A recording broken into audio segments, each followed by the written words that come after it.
आग जिनई मड़ा प्रतावा چې ټول عمر नाच गानो کې تیر کړي او چاته پته نه و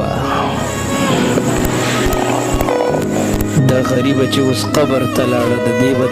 د قبر ژوند څنګه یو د دې به د آخرت ژوند څنګه یي اخو د رب العالمین فیصلې دي موږ ته پته نشته خو زه صرف دومره وایم که نه مرګ سخت شی دی او د رب العالمین نن نه بعد ښکلی مرګ غواړئ ښه ښکلی مرګ تاسو ته پته ده که نه ځکه چې خلاصی ترې نشته دا ښکلي ښکلي خلک د دنیا نه تللي دي ما د ډېر غمه په ارمان چړلي دي ډېر ښکلي ښکلي خلک تللي دي ښه آئے عشاق گئے وعدہ فردا لے کر اب ڈھونڈ ان کو چراغ رخ زیبا لے کر آغا داسې داسې خلک دی دنیا نه تللي که نه داسې داسې خلک د اعمالو حسن د هغوی دومره و چې موږ هغوی ته نه رسو محمد رسول الله صلی الله علیه وسلم دی دنیا نه تللی دی ابو بکر صدیق دی دنیا نه تللی دی عمر فاروق دی دنیا نه تللی دی حضرت عثمان رضی الله تعالی عنہ دی دنیا نه تللی دی حضرت علی شیر خدا دی دنیا نه تللی دی نو ما او تا به ځو که نه نو چې موږ ځو دومره خبره ذهن ته راله که نه الله نه ښکلی مرګ وغواړئ ډېر سخت شی دی مرګ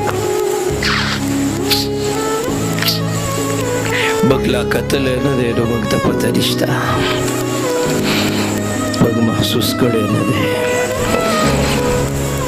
اوس تاسو ځان ته بلبونه لګولی دي وګوره یو ځای داسې دی هلته به د بلبونو بندوبست دی هلته به د رڼا بندوبست نه وي هلته به د بجلۍ او د سولر بندوبست نه وي هلته به ځان سره د اعمالو حسن وړې که د اعمالو حسن د ځان سره وې نه وړه که ته خورې که ته مورې په کولاو غوږونو واوره فریاد درته کومه سوال درته کوم که ته نوجوان یې او ټیک ټاکو له بدنظرۍ له د بدنظرۍ او سرکشۍ انتها ته رسېدلی که نه دومره یاد ساته قبر کې به ته یوازې ګوره ستا د پل ورو لایق به تا سره نه وي اوس تاسو ځان ته بلبونه لګولی دي وګوره یو ځای داسې دی هلته به د بلبونو بندوبست دی هلته به د رڼا بندوبست نه وي هلته به د بجلۍ او د سولر بندوبست نه وي هلته به ځان سره د اعمالو حسن وړې که د اعمالو حسن د ځان سره وې نه وړه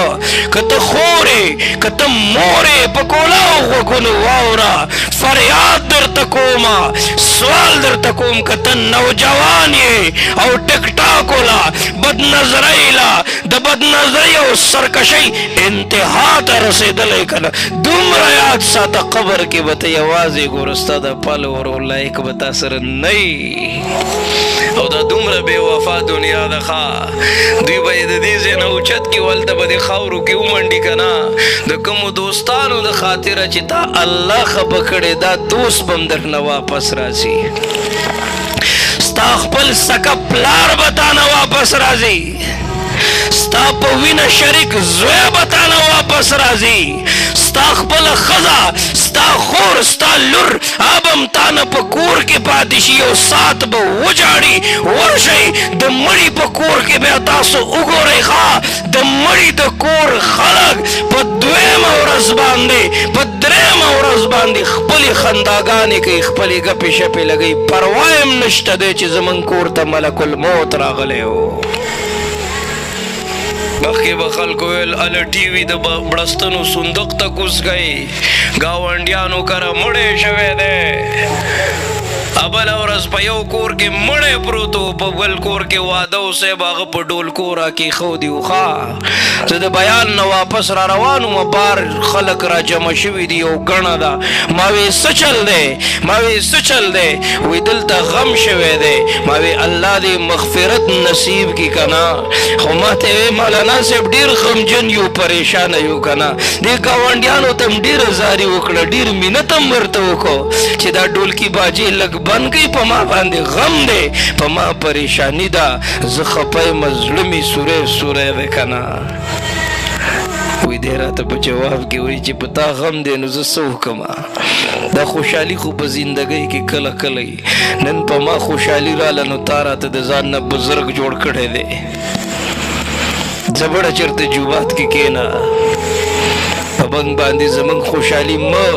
مه وروس کور کوه. زه چېرته جومات کې کښېنه. دا د مسلمانۍ معیار نه دی. مسلمان داسې نه و